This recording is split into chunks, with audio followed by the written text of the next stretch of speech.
Hey friends, and well, let me be honest, probably before this video is over, some of you will consider me as an enemy. But I wanted to share a couple minutes about my thoughts, not only on the tragedies that we have been experiencing over these past months, and especially these last couple of days with the shootings of our black men, but what I'm coming to learn over my 23-year journey of being a white man, living and ministering amongst my black family here in several inner cities of Chicago. And I'm going to speak very black and white because, let's be honest, it's a black and white issue. I want to take you to the book of Exodus, chapter 1, and I wanted to share a little bit of what took place prior to the rise of Moses. When I read that, it talked about that the Pharaoh became concerned and very fearful that the Hebrew slaves were growing in number and in power. So in order to maintain their oppression, he put upon them great labor. He put upon the Hebrew slaves cruelty to keep them down. However, they still grew. And so he brought together some midwives, and he instructed them that when a Hebrew boy was born, kill him. Well, these midwives did not follow, and the Hebrew slaves continued to grow. Eventually, the Pharaoh became so hatred and towards those Hebrew slaves that he made a decree. He put out an order that male baby boy Hebrew slaves were to be killed by casting them into the Nile River. Let's look at America. We brought blacks into this country as slaves. We never intended them to be anything other than a slave.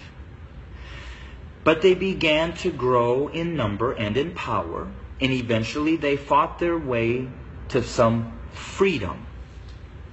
So we became even more cruel. And to keep our black Americans down, we lynched. But yet they rose. So then we used the welfare system, the criminal justice system, to keep them down, to contain them, to destroy them. But yet they rose, and they're rising. Then we built prisons and jails to hold them. Yet they rose. And so now we are doing exactly what the Pharaoh did at the end, sending out a decree: kill them.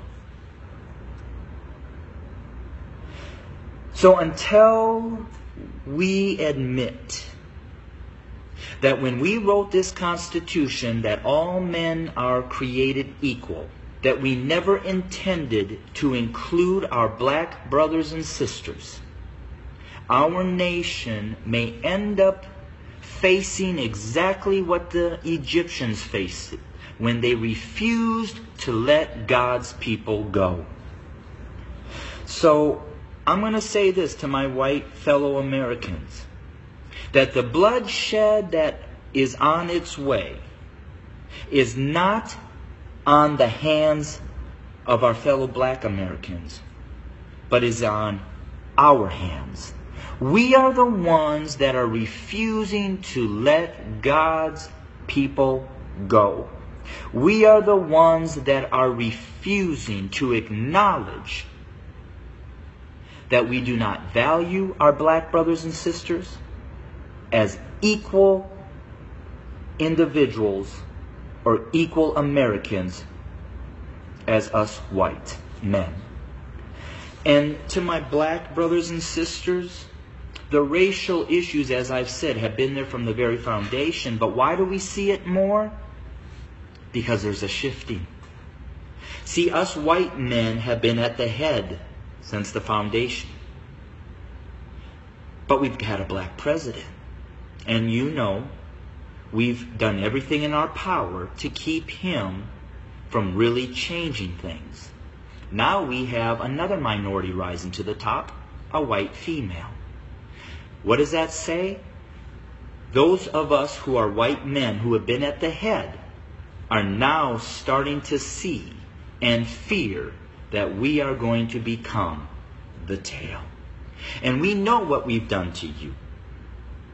And so now we're fearful that you're going to do to us what we have done to you. But I will say this. I've lived in a black community for 23 years. I've never been treated the way that this country has treated my black Americans.